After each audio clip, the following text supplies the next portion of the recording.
ملی بھائیوں اور نوجوان ساتھیوں، یہ مہینہ ذی الحجہ کا چل رہا ہے اور آج اس کی پہلی تاریخ ہے، اور ابھی عید کے بعد سے یہ آخری مہینہ ہے کہ اسلام کے 5 ارکان میں سے ایک رکن کے ایام چل رہے ہیں، یعنی حج کا موقع ہے اور مکہ مکرمہ میں حاجیوں کی ازدحام ہے، بھیڑ ہے۔ اس مناسبت سے میں نے قرآن مقدس کی 2 آیت کریمہ بھی تلاوت کی ہے،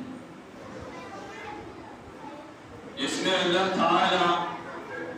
حضرت ابراہیم خلیل اللہ کو حکم دیتے اور کہتے کہ آپ لوگوں میں اعلان کریں حج کا۔ یہ اس وقت کی بات ہے جب حضرت ابراہیم علیہ السلام خانہ کعبہ کی تعمیر سے فارغ ہو چکے، جب دونوں باپ بیٹے ابراہیم و اسماعیل علیہ السلام خانہ کعبہ کی بنا سے فارغ ہوئے تو اللہ تعالیٰ سے انہوں نے کہا کہ اللہ خانہ کعبہ کی تعمیر ہو چکی ہے۔ اس وقت اللہ تعالیٰ نے کہا وَأَذِّن فِي النَّاسِ بِالْحَجِّ، لوگوں میں حج کا اعلان کرو، یَأْتُوکَ رجالاً، آپ کے پاس لوگ آئیں گے، اس گھر کے پاس آئیں گے پاؤں پیدل، وَعَلَى كُلِّ ضَامِرٍ يَأْتِينَ، اور دبلی پتلی سواریوں پر، اونٹنیوں پر سوار ہو کر لوگ اس گھر کے پاس آئیں گے، مِن كُلِّ فَجٍّ عَمِيقٍ، دور دراز شہروں سے، ملکوں سے، قریوں سے، گاؤں سے، بستیوں سے، گلیوں سے، کونوں سے، چپوں سے لوگ اس کا قصد کریں گے۔ تو اس وقت ابراہیم علیہ السلام نے کہا اے اللہ، میں کمزور انسان ہوں اور میری آواز میں اس قدر طاقت و قوت نہیں کہ یہ آواز پوری دنیا میں گونجے، یہ آواز پوری دنیا میں پھیلے اور دنیا کے ہر انسان کے پردے سماعت سے میری بات ٹکرائے۔ تو اس وقت اللہ تعالیٰ نے کہا اے ابراہیم خلیل اللہ، آپ کا کام صدا لگانا ہے، آپ کا کام آواز لگانا ہے، آپ کا کام پکارنا ہے، میرا کام آپ کی آواز کو دنیا کے ہر انسانوں کے پردے سماعت سے ٹکرانا ہے، میرا کام آپ کی آواز کو دنیا کے کونے کونے میں پہنچانا ہے، میرا کام آپ کی آواز کو ہندوستان، جاپان، پاکستان، امریکہ اور دنیا کے جتنے بھی ممالک ہیں، ہر ایک ممالک کے کونے کونے اور چپے چپے میں پہنچانا ہے۔ لہذا ابراہیم علیہ السلام پہاڑ پہ کھڑے ہوئے اور لوگوں میں صدا لگائی وَأَذِّن فِي النَّاسِ بِالْحَجِّ، لوگوں کو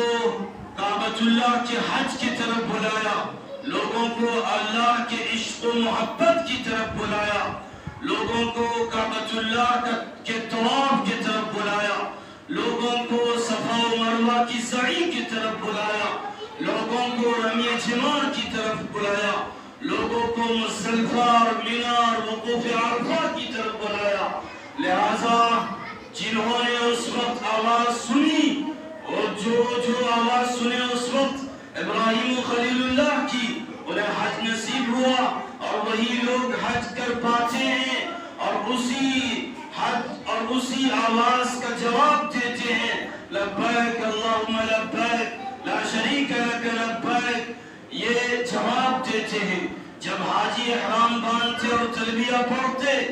تو یقیناً وہ ایک تلبیہ نہیں بلکہ ایک جواب ہوتا ہے اور اسی صدا کی جواب ہوتی ہے جو حضرت ابراہیم علیہ السلام نے صدا لگائی، آواز لگائی اور ایک پکار لگائی، اسی کی کا جواب ہوتا ہے اللہم لبیک لا شریک لک لبیک، وہ جواب دے رہے ہوتے ہیں، وہ کہہ رہے ہوتے ہیں کہ میں حاضر ہوں، آپ کا یہ بندہ حاضر ہے، بار بار حاضر ہے۔ اور یقیناً اس وقت جن کے کانوں میں جتنی مرتبہ آواز پہنچی اتنی مرتبہ انہیں حج نصیب ہوگا اور وہ کعبۃ اللہ کی زیارت کر پائیں گے۔ ایک تو یہ ہے، اور دوسری روایت اور دوسری بات یہ ہے کہ عالم ارواح تک اس آواز کو پہنچائی گئی، صرف دنیا تک نہیں۔ اور یقیناً اس وقت اس بات کو سمجھنا مشکل تھا، اس لیے کہ اس وقت سوشل میڈیا کا دور نہیں تھا، اس وقت موبائل کا ٹیلی فون کا دور نہیں تھا، اس لیے اس وقت اس بات کو سمجھنا مشکل تھا۔ لیکن انبیاء کی شان نا امیدی اور پھر مایوسی نہیں ہوتی، انبیاء کی شان ہوتی ہے اللہ کے بات پہ عمل کرنا۔ لہذا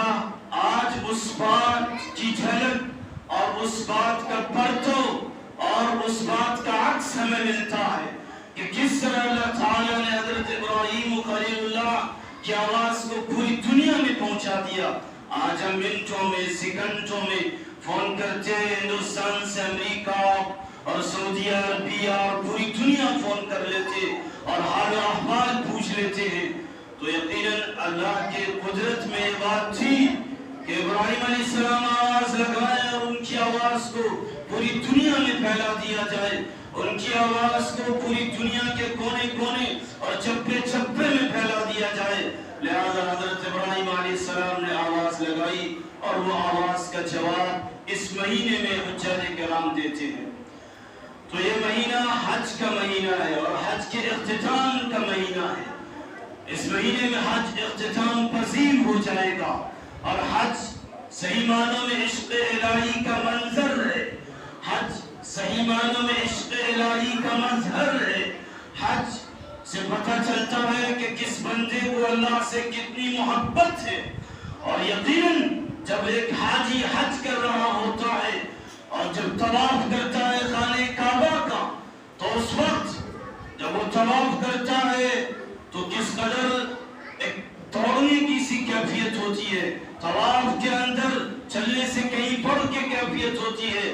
تو اس وقت بھی اللہ سے محبت کا پرتو اور ایک جھلکی پیش کی جاتی ہے، اللہ سے محبت کا نمونہ پیش کیا جاتا ہے کہ اللہ کا ایک بندہ اللہ کے گھر کی طواف کرتا ہے۔ اور یہی دنیا کی مثال ہے، یہی دنیا کا قاعدہ و قانون ہے کہ جس کو محبت ہوتی ہے وہ اس کے گھر کے گرد چکر لگاتا ہے، وہ اس کے گھر کے گرد طواف کرتا ہے، بار بار اس کے گھر جانے کی کوشش کرتا ہے اور دل میں تمنا لیے ہوتا ہے کہ اپنے محبوب کے گھر جاؤں، اس کے گلی کوچوں میں پھروں، اس کے گلی کوچوں میں بھٹکوں۔ اور یقیناً حج میں یہی بات زندہ ہوتی ہے کہ حج میں اللہ سے محبت کرنے والا اللہ کے گھر کا طواف کرتا ہے اور پھر سعی صفا و مروہ کے درمیان سعی کرتا اور دوڑتا ہے، جبکہ وہ عمر دوڑنے کی نہیں ہوتی۔ حجاج کرام میں اکثر بوڑھے ہوتے ہیں اور کم و بیشتر نوجوان ہوتے ہیں، جبکہ ایسے عمر میں لوگ دوڑتے اور طواف کرتے اور سعی کرتے۔ اس عمر کی بات اگر یہاں کی جائے،